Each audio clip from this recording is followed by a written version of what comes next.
Gipuzkoako Foru Aldundiaren Diputatuen Kontseiluak aste honetan besteak beste enpresak sortu eta garatzeko prozesua babesteko programaren aurtengo deialdia onartu du.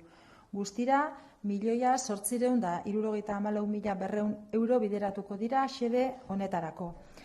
Deialdi honek 3 laguntza lerro izango ditu. Lehenengoa, enpresa proiektuak babestea, enpresa sortzeko prozesu horretan, txekin izenekoa 175.000 eurorekin.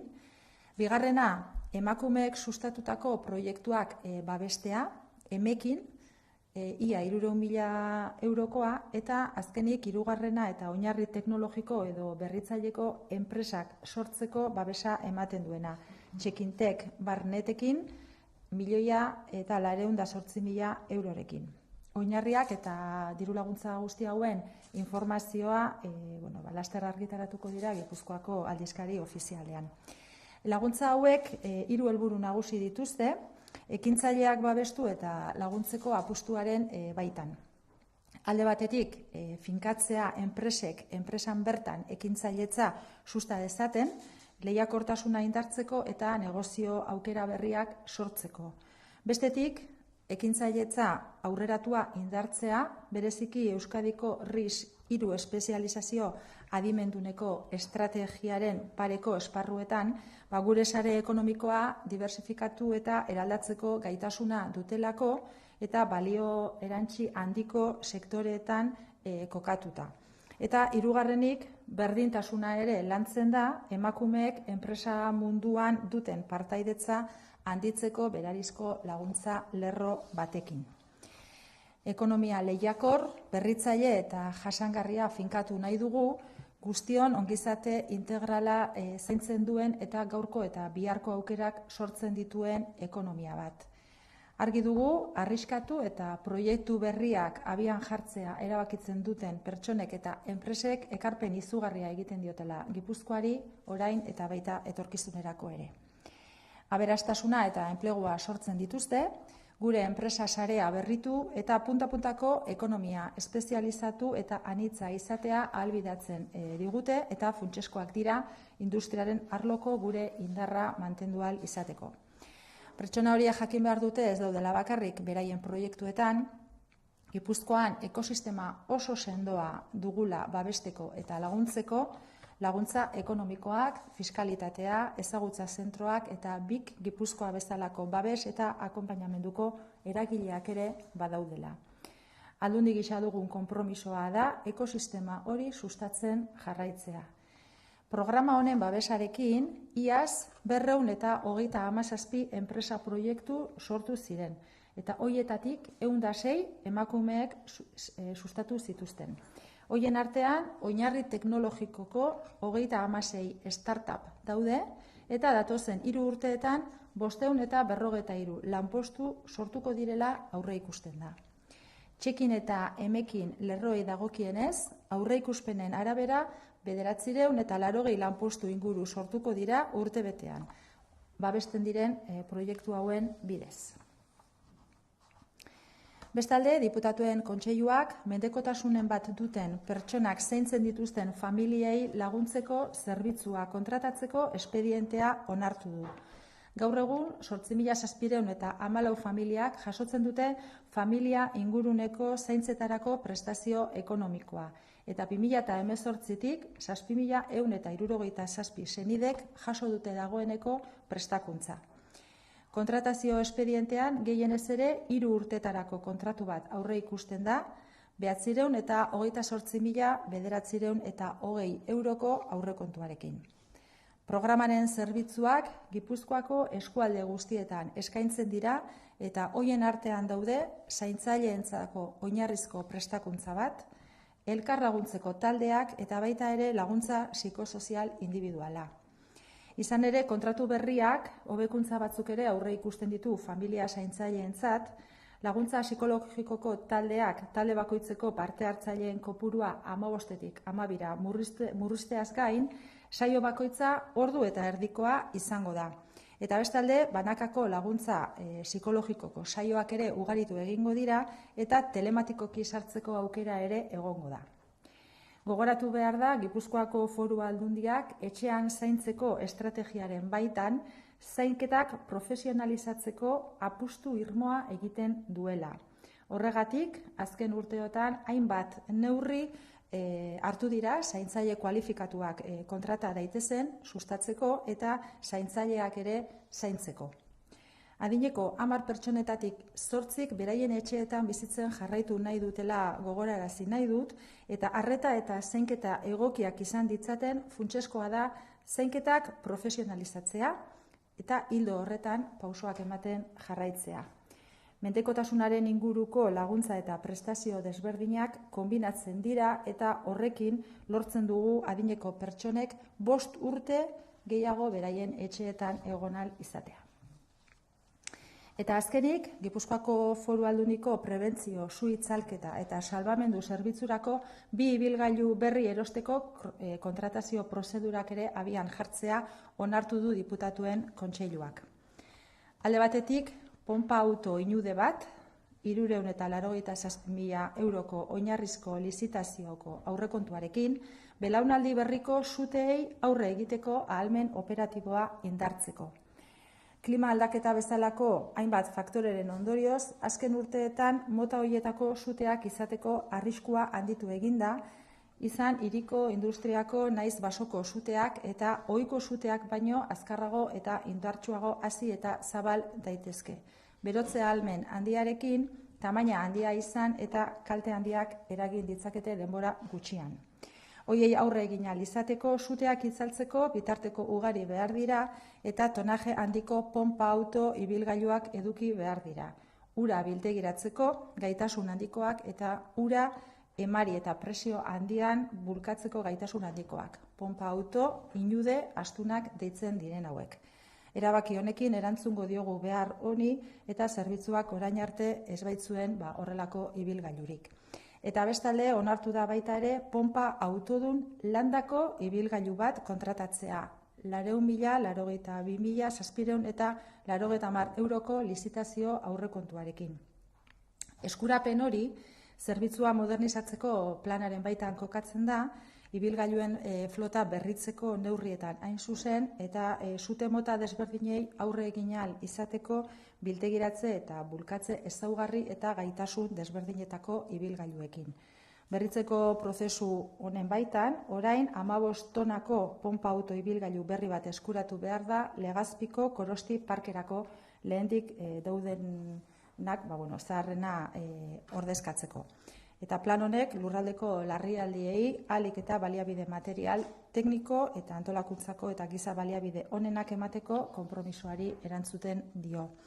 Gogoratu nahi dut, ere bai, orain dela aste batzuk, Aldundiak eta prebentzio su-itzalketa eta salbamendu zerbitzuko langileen ordezkariak akordio bat lortu genuela, LAB eta Komisiones Obrerasen aldeko botoarekin eta ELAren abstentzioarekin, eta akordio horrek ere lanerako eta funtzionamendurako baldintzak arautzen ditu, giza baliabideak antolatzerakoan eraginkortasuna eta operatibotasuna hobeak izateko zenbait hobekuntza sartuz. Eta baita ere gogoratu zerbitzua sendotzea ere helburuetako bat izango dela, eta horretarako 58 suhiltzaile plaza berri sortzea aurre ikusten dela eta baita ere plan estrategiko berri bat abian jartzea. Decía en euskera que esta semana el Consejo de Diputados ha aprobado la convocatoria de este año del programa de ayudas para promover el proceso de creación y desarrollo empresarial y se destinarán a este fin un total de 1.874.200 euros. Esta convocatoria se divide en 3 líneas de ayudas. La primera de apoyo a proyectos empresariales en el proceso de creación de empresa, Checking, con 175.000 euros. La segunda, de apoyo a proyectos empresariales promovidos por mujeres, Emekin, con 291.200 euros. Y la tercera, de apoyo a la creación de empresas de base tecnológica y o innovadoras, Checking Tech Barnetekin, con 1.408.000 euros. Las bases y toda la información referida a estas ayudas se publicará en breve en el Boletín Oficial de Guipúzcoa. Estas ayudas tienen tres grandes objetivos dentro de la apuesta por apoyar y acompañar a las personas emprendedoras del territorio. Por un lado, consolidando el intraemprendimiento de las empresas para reforzar su competitividad y generar nuevas oportunidades de negocio. Por otro lado, también para reforzar el emprendimiento avanzado, especialmente en ámbitos alineados con la estrategia de especialización inteligente RIS3 de Euskadi, con capacidad para diversificar y transformar nuestro tejido económico, posicionándolo en sectores de alto valor añadido como la nueva movilidad, las biociencias o la fabricación avanzada. Y, en tercer lugar, se trabaja también en la igualdad, con una línea de ayudas específica para incrementar la participación de las mujeres en el mundo empresarial. Aspiramos a consolidar una economía competitiva, innovadora y sostenible que cuide del bienestar integral de todos y todas y cree oportunidades para hoy y también para el futuro.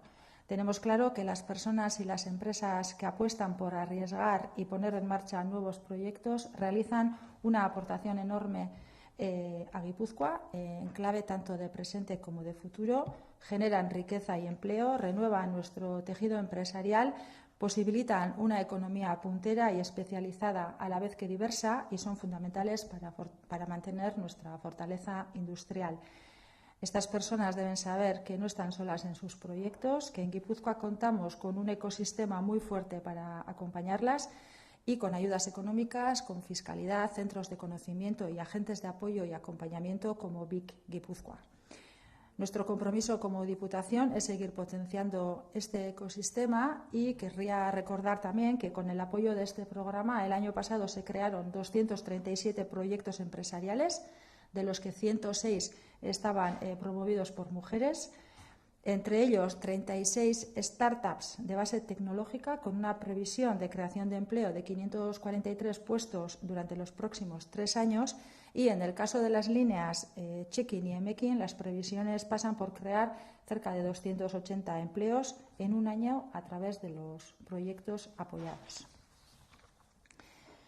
Por otra parte, el Consejo de Gobierno ha aprobado también el expediente de contratación del Servicio para el Apoyo a las Familias Cuidadoras de las Personas Dependientes de Guipúzcoa. A día de hoy, 8.714 familias perciben las ayudas de la prestación económica para cuidados en el entorno familiar y desde 2018 son 7.167 familiares cuidadores que han recibido también formación. El expediente de contratación prevé un contrato con una duración máxima de 3 años y con un presupuesto que asciende casi a los 930.000 euros. Los servicios que incluye el programa se ofrecen en todas las comarcas de Guipúzcoa y contemplan la formación básica para las personas cuidadoras, para los grupos de ayuda mutua y el apoyo psicosocial individual. De hecho, el nuevo contrato también contempla una serie de mejoras para las familias cuidadoras, reduciendo el número de participantes en cada grupo de apoyo psicológico de 15 a 12 o cada sesión de apoyo será ahora ya de hora y media. Por otra parte, también se incrementarán las sesiones de apoyo psicológico individual y también habrá la posibilidad de acceder a las mismas de manera telemática. Y, por último, el Consejo de Gobierno también ha aprobado iniciar los expedientes de contratación para la adquisición de 2 vehículos para el Servicio de Prevención, Extinción de Incendios y Salvamento de la Diputación Foral de Guipúzcoa. Por un lado, un vehículo autobomba nodriza pesada con un presupuesto base de licitación de 387.000 euros para reforzar su capacidad operativa ante los denominados incendios de nueva generación. Debido a diversos factores, como pueden ser el cambio climático, se ha detectado en los últimos años un mayor riesgo de que se produzcan incendios tanto urbanos, industriales o también forestales, que pueden llegar a crecer y propagarse de una manera mucho más rápida y de una mayor intensidad y con un gran poder calorífico que pueden adquirir grandes proporciones y producir daños en un corto espacio de tiempo.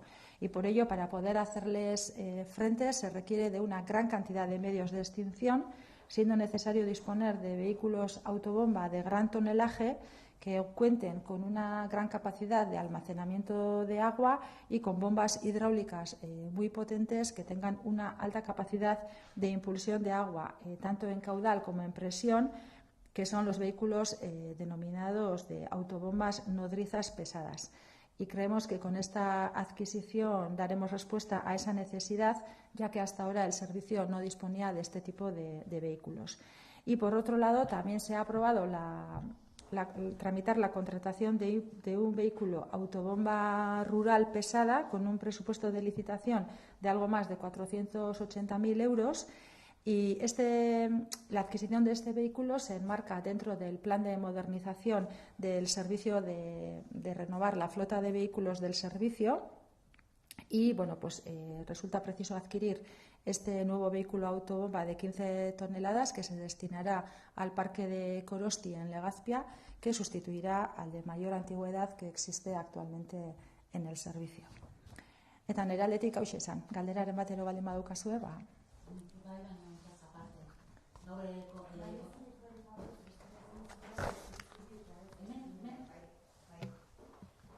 Vale, hola, ondo, ezta? Bueno, gaur komunikabide batean atera da Asensio diputatua deklaratzera deituko dutela, zubietatik Artajonara ustez baimenik gabe bidalitako hondakinengatik. Honen berririk bai, zer esateko duzu honen ingurun?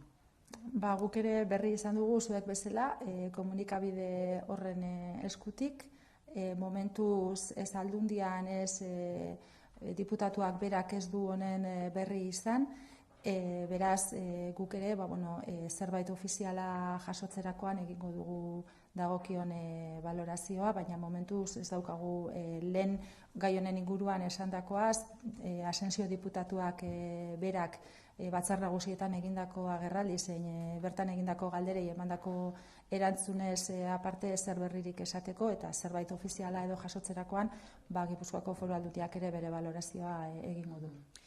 Gauza bera erderaz esango duzu? Bai. Nosotros también hemos tenido conocimiento sobre la posible citación a declarar del diputado a Asensio a través de un medio de comunicación. No se ha recibido ninguna notificación oficial ni en la Diputación, ni en el Consorcio de Residuos de Guipúzcoa, ni tampoco el propio diputado José Ignacio Asensio. Por lo tanto, la Diputación Foral de Guipúzcoa, en tanto no tenga una notificación oficial, no hará más valoración y nos remitimos a las respuestas dadas por el propio José Ignacio Asensio en su comparecencia en Juntas Generales o también como respuesta a preguntas formuladas desde algún grupo de Juntas Generales. No tenemos de momento más que añadir. Sí. Besteik? Ez? Vale, ba. Galdera berdina izango zen? Vale, eskerrik asko.